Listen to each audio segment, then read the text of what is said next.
இங்கிலாந்தில் தனக்கு சொந்தமானதாக கூறப்படும் சொத்துக்களை எம்ஏசிசி விசாரித்து வருவதாக மலேசிய லஞ்ச ஊழல் தடுப்பு ஆணையத்தின் தலைமை ஆணையர் தான்ஸ்ரீ அசாம்பாக்கி கூறியதை முன்னாள் பிரதமர் மகாதிர் முகமட் கேலி செய்துள்ளார்.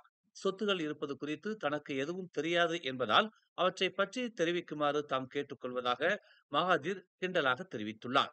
அப்படியே சொத்துக்களை நான் உரிமை கோர முடியும் என்று எனக்கு தெரியப்படுத்துங்கள். அவற்றை பெற்றவுடன் ஏழைகளுக்கு நன்கொடையாக அதை வழங்குவேன் என்று அவர் குறிப்பிட்டுள்ளார். உண்மையில் இந்த விசாரணை அரசியல் நோக்கம் கொண்டது என்று மகாதிர் கூறினார். முன்னதாக மகாதிர் மீதான விசாரணை நடைபெற்று வருவதாகவும் தற்போது இங்கிலாந்தில் உள்ள சொத்துகள் மீது கவனம் செலுத்தப்படுவதாகவும் அசாம்பாக்கி செய்தியாளர்களிடம் தெரிவித்தார். மகாதிருக்கு சொந்தமானதாக கூறப்படும் சொத்துகள் தொடர்பாக எம்ஏசிசி இங்கிலாந்தில் உள்ள அதிகாரிகளுடன் தொடர்பில் இருந்ததாக அசாம் கூறினார் என்பது குறிப்பிடத்தக்கது. கம்போங் சுங்கைபாரு குடியிருப்பு பகுதியில் நடைபெற்ற ஆர்ப்பாட்டத்தில் டாங்வாங்கி மாவட்ட காவல்துறை தலைவர் சுலைஸ்மி அஃபண்டி சுலைமான் தாக்கப்பட்டதற்கு துணை பிரதமர் டதஸ்ரீ டாக்டர் அஹமத் ஜாகிர் ஹமீடி தமது கண்டனத்தை பதிவு செய்துள்ளார். தித்திவங்சா நாடாளுமன்ற உறுப்பினர் டதஸ்ரீ ஜொகாரி கானியை இந்த விஷயத்தை உடனடியாக விசாரிக்குமாறு தாம் கேட்டுக் கொள்வதாக அவர் கூறினார்.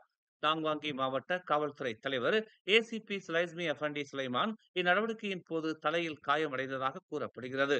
நிலைமையை கட்டுப்படுத்தும் போது அடையாளம் தெரியாத நபர் ஒருவர் வீசிய கல்லால் அவர் தாக்கப்பட்டதாக நம்பப்படுகிறது.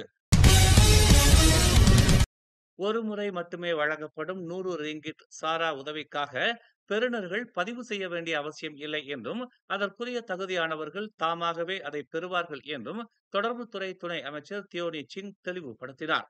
சமூக ஊடகங்களில் பதிவு அவசியம் என தவறாக பரவிய பதிவுகளுக்கு பிறகு அவர் இந்த விளக்கத்தை கொடுத்துள்ளார்.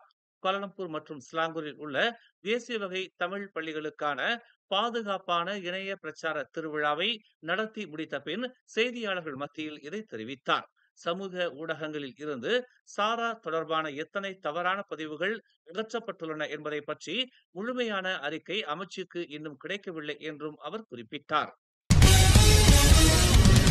கம்போங் சுங்கைபாரு மேம்பாட்டாளர்கள் மலாய்க்காரர்களுக்கு மலிவு விலையில் வீடுகளை கட்டிக் கொடுக்க வேண்டும் என்றும், ஏனெனில் இந்த நிலம் முதலில் பிரிட்டிஷ் காலத்தில் அப்போதைய ஸ்லாங்கூர் சுல்தானால் மலாய் சமூகத்திற்கு வழங்கப்பட்டது என்றும் தித்திவங்சா நாடாளுமன்ற உறுப்பினர் டதஸ்ரீ ஜொகாரி அப்துல் கானி தெரிவித்துள்ளார். கம்போங் சுங்கைபாரு நிலத்தின் தனித்துவத்தை மேம்பாட்டாளர்கள் புரிந்து கொள்ள வேண்டும் என்றும், எந்த ஒரு மறு வடிவமைப்பு முயற்சியும் மலாய் சமூகத்தின் நலன்களை பாதுகாக்கும் வகையில் இருக்க வேண்டும் என்றும் அவர் வலியுறுத்தினார். மலாய்க்காரர்களும் நிலத்தின் அசல் குடியிருப்பாளர்களும் நியாயமான விலையில் புதிய வீடுகளை சொந்தமாக்கிக் கொள்ள முடியும் என்பதையும், அவர்கள் தங்கள் குடும்பங்களுடன் அங்கு நல்ல வாழ்க்கையை உருவாக்க உதவுவதையும் மேம்பாட்டாளர்கள் உறுதி செய்ய வேண்டும் என்றும் அவர் கேட்டுக்கொண்டார். மேலும் காலி செய்ய மறுத்த 14 வீட்டு உரிமையாளர்களுக்கு எதிராக கட்டாய நிலம் கையகப்படுத்தும் சட்டங்களை பயன்படுத்தும் மேம்பாட்டாளரின் நடவடிக்கை பொறுப்பற்றது என்றும் ஜொஹாரி முத்திரை குத்தினார். இந்த விஷயம் டாங்வாங்கி மாவட்ட காவல்துறை தலைவர் ஸ்லைஸ்மி அஃபண்டி சுலைமான் என்ற அரசு ஊழியரை காயப்படுத்தும் அளவுக்கு உயர்ந்துள்ளது என்பது தனக்கு வருத்தமாக உள்ளது என்று அவர் தெரிவித்தார். அதே நேரத்தில் மறு வடிவமைப்பு செய்யப்பட்ட பகுதியை மலாய்க்காரர்கள் மட்டுமே வாங்க முடியும் என்பதை உறுதி செய்வதற்காக பிரதமர் டதஸ்ரீ அன்வார் இப்ராஹிம் மற்றும் பிரதமர் துறை அமைச்சர் டாக்டர் ஜலிகா முஸ்தபா ஆகியோரை தாம் சந்திக்கவிருப்பதாகவும் ஜொகாரி கூறினார். இந்த நிலத்தின் வரலாறு என்னவென்றால் அது மலாய் நிலம். மலாய்க்காரர்கள் மட்டுமே மேம்பாட்டாளரின் தயாரிப்பை வாங்க முடியும். எந்த மலாய்க்காரர்களும் வாங்க தயாராக இல்லை என்றால் மலாய்க்காரர்கள் அதை வாங்கும் வரை மேம்பாட்டாளர்கள் காத்திருக்க வேண்டும் என்று அவர் கூறினார்.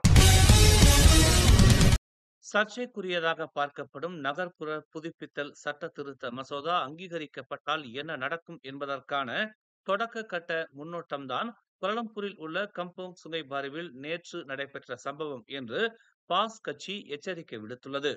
கருணையை பொருட்படுத்தாமல் சாதாரண குடிமக்கள் தங்கள் சொந்த வீடுகளில் இருந்து வெளியேற்றப்படும் அபாயத்தில் இருக்கும் அளவிற்கு மேம்பாட்டாளர்களுக்கு பரந்த அதிகாரங்கள் வழங்கப்படும் என்று பாஸ் கட்சியின் தகவல் பிரிவு தலைவர் ஃபட்லி ஷாரி நேற்று வெளியிட்ட ஒரு அறிக்கையில் தெரிவித்தார். நகர்ப்புற புதுப்பித்தல் மசோதா அமல்படுத்தப்பட்டால் கம்போங் சுங்கைபாருவில் நடப்பது ஒரு தொடக்க கட்ட முன்னோட்டம் அல்லது வெள்ளோட்டம் என்பதை பாஸ் கட்சி மலேசியர்களுக்கு நினைவூட்டுகிறது என்று அவர் கூறினார். நேற்றைய வெளியேற்ற சம்பவத்தை குறை கூறிய அவர் அப்பகுதி மக்கள் சிலரின் மேல்முறையீட்டு நீதிமன்றத்தில் செவிமடுக்கவிருக்கும் வேளையில் இச்சம்பவம் மிகவும் மனிதாபிமானமற்ற செயல் என்று வர்ணித்தார். நிலத்தை எடுத்துக் கொள்வதற்காக வீடுகளின் பூட்டுகளையும் சுவர்களையும் வீட்டு கூரைகளையும் திறப்பது உட்பட அந்த கிராமத்திற்குள் நுழைவதற்கான நீதிமன்றத்தின் உத்தரவை மேம்பாட்டாளர் கடந்த ஆகஸ்ட் 20ஆம் தேதி பெற்றிருந்ததாக ஃபாட்லி கூறினார். நீதிமன்றத்தின் அத்தீர்ப்பை பாஸ் கட்சி மதிக்கிறது. எனினும் அக்கம்பக்கத்து மக்களின் மேல் முறையீடு வரும் அக்டோபர் மாதத்தில் நீதிமன்றத்தினால் செவிமடுக்கவிருக்கும் தருணத்தில் அவசரமாக வீடுகளை காலி செய்யும் மேம்பாட்டாளரின் நடவடிக்கை மனிதாபிமானமற்றது என்று அவர் கூறினார். நேற்று ஜொகூரில் பெய்த தொடர் கனமழையால் ஜொகூர் பாருவில் உள்ள சுல்தானா அமீனா மருத்துவமனை வெள்ளத்தில் மூழ்கியது. இதனை அடுத்து அங்கு பரபரப்பு நிலவியது. மருத்துவமனை ஊழியர்கள் மற்றும் அதிகாரிகள் அவசர நடவடிக்கைகளை மேற்கொண்டதாக தெரிவிக்கப்பட்டுள்ளது. மனநலம் மற்றும் உளவியல் நிபுணர் பிரிவு மாலை 4 மணி அளவில் வடிகால் சிக்கலால் நீர் சூழும் நிலைக்குள்ளானது. அந்த நிலைமை மாலை 4:45 மணிக்குள் கட்டுப்பாட்டுக்குள் கொண்டு வரப்பட்டதாகவும் சுத்தம் செய்யும் பணிகள் முடிக்கப்பட்டதாகவும் தெரிவிக்கப்பட்டுள்ளது. மேலும் செய்திகளை தெரிந்து கொள்ள தமிழ் மலர் நாளிதழை பாருங்கள். உடனுக்குடன் செய்திகளை தெரிந்து கொள்ள தமிழ் மலர் இணையதளம், தமிழ் மலர் செயலி மற்றும் மலர் டிவி யூடியூப் சேனலை வலம் வாருங்கள். எங்களோடு இணைந்திருக்க மலர் டிவியை பதிவு செய்து கொள்ளுங்கள். உறவுகள் மகிழ்ந்திட விருப்பம் மற்றும் பகிர்வு சேவையை சொடுக்கிடுங்கள்.